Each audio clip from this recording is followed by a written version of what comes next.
안녕하십니까? 인생의 복잡한 문제들을 말씀으로 단칼에 해결해주는 김종근 목사의 쾌도 남마입니다.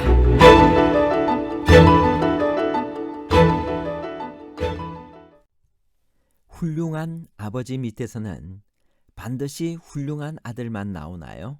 아니면 반대의 경우도 가능한가요? 어떻게 위대한 선지자 사무엘의 아들들이 그 아버지의 길을 따르지 않을 수 있나요? 위대한 선지자 사무엘의 아들들이 그 아버지의 길을 따르지 않은 것은 예정된 것인가요? 아니면 철저한 개인적 선택에 따른 결과인가요? 예정과 개인의 선택에 관한 복잡한 문제를 하나님 말씀의 가르침으로 명쾌하게 해결해 드리겠습니다. 사무엘 같은 훌륭한 선지자에게서 못난 아들들이 나온 것은 어떻게 된 일일까요? 어떻게 위대한 선지자 사무엘의 아들들이 그 아버지의 길을 따르지 않을 수가 있을까요? 사무엘상 8장 1절에서 3절. 사무엘이 늙음에 그의 아들들을 이스라엘 사사로 삼으니 장자의 이름은 요엘이요 차자의 이름은 아비야라. 그들이 브엘세바에서 사사가 되니라. 그의 아들들이 자기 아버지의 행위를 따르지 아니하고 이익을 따라 뇌물을 받고 판결을 굽게 하니라. 어느덧 세월이 흘러 사무엘이 늙었습니다. 선지자요 사사요 제사장인 이 위대한 사람도 늙음은 어찌하지 못합니다. 그는 아들들을 이스라엘 사사로 삼았습니다. 사사직은 제사장직처럼 계승되는 것이 아닙니다. 이스라엘의 역사상 사사직이 세습된 일은 전혀 없습니다. 물론 기드온의 아들 아비멜렉이 스스로 왕이 되었지만 그것은 아버지의 뜻에 반하는 것이었습니다.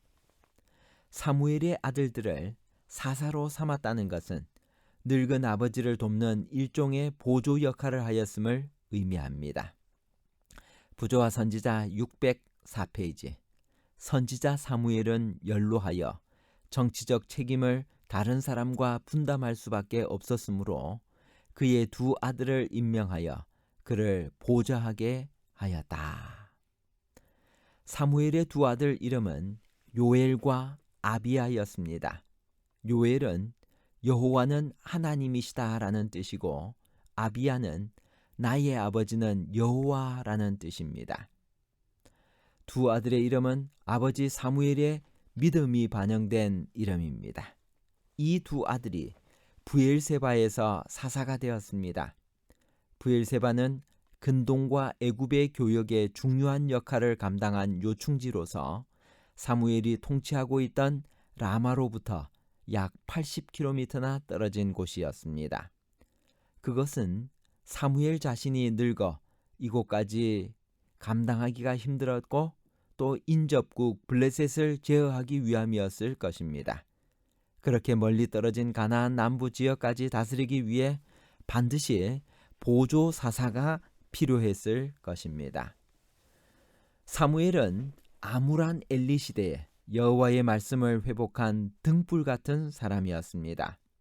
그런데 바로 이 사무엘의 아들들이 그 아비의 행위를 따르지 아니하였다라고 성경은 기록합니다. 참으로 놀라운 일입니다. 어떻게 사무엘 같은 아버지에게서 이런 아들들이 나올 수 있단 말입니까? 사무엘의 삶은 더할 나위 없이 훌륭한 모본이었습니다.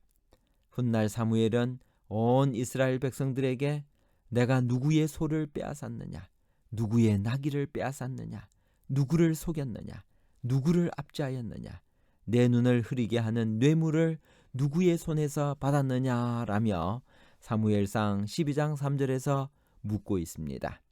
그는 그야말로 공명정대한 사람이었습니다. 요수아의 시대 이래로 사무엘처럼 정직하고 성공적인 정치를 한 지도자가 없었습니다. 그런 아버지의 가마를 받고 자랐으면서도 요엘과 아비야는 참으로 유감스럽게도 이를 따라서 뇌물을 취하고 판결을 굽게 하였다라고 기록합니다. 어찌 이럴 수 있단 말입니까? 일찍이 출애굽 도상에서 처음으로 부장제도가 도입될 때 그들의 자격으로 제시된 덕목은 제덕이 겸전한 자, 곧 하나님을 두려워하여 진실무망하며 불의한 일을 미워하는 자이었습니다. 또한 시내산에서 선포된 율례 중에 너는 뇌물을 받지 말라.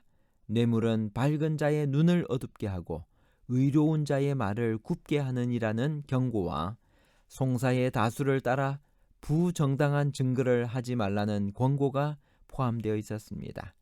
지혜자는 악인은 사람의 품에서 뇌물을 받고 재판을 굽게 하느니라고 잠언 17장 23절에서 말했습니다.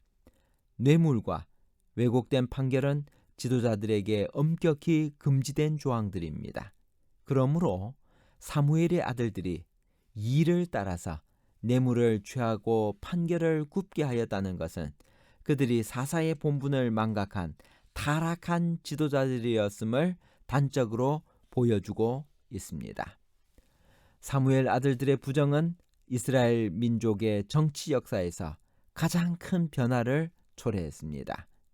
요엘과 아비야의 비행을 본 장로들이 모여 라마에 있는 사무엘을 찾아가 말을 꺼냈습니다. 보소서, 당신은 늙고 당신의 아들들은 당신의 행위를 따르지 아니하니 모든 나라와 같이 우리에게 왕을 세워 우리를 다스리게 하소서. 그들이 왕정을 요구하는 근거는 두 가지였습니다. 하나는 사무엘이 늙었다는 것이고 다른 하나는 그의 아들들이 사무엘의 모본을 따르지 아니한다는 것이었습니다. 사람이 세월이 흘러 늙는 것은 막을 수가 없는 일입니다. 그러나 젊은이들이 선한 어른들의 모범을 따르지 아니하는 것은 죄입니다. 신앙 세대가 이어지면서 생긴 속담이 하나 있습니다. 신앙 1세대는 믿음으로 살고 2세대는 순종으로 살며 3세대는 인내로 산다입니다. 일리가 있습니다. 아무리 부모가 최선을 다해도 신앙은 철저하게 개인적입니다. 오늘 우리가 여기서 배울 수 있는 중요한 교훈 한 가지가 있습니다. 사무엘의 그 아들들이 타락하게 된 것은 예정된 것이 아니라 그들의 선택이었습니다.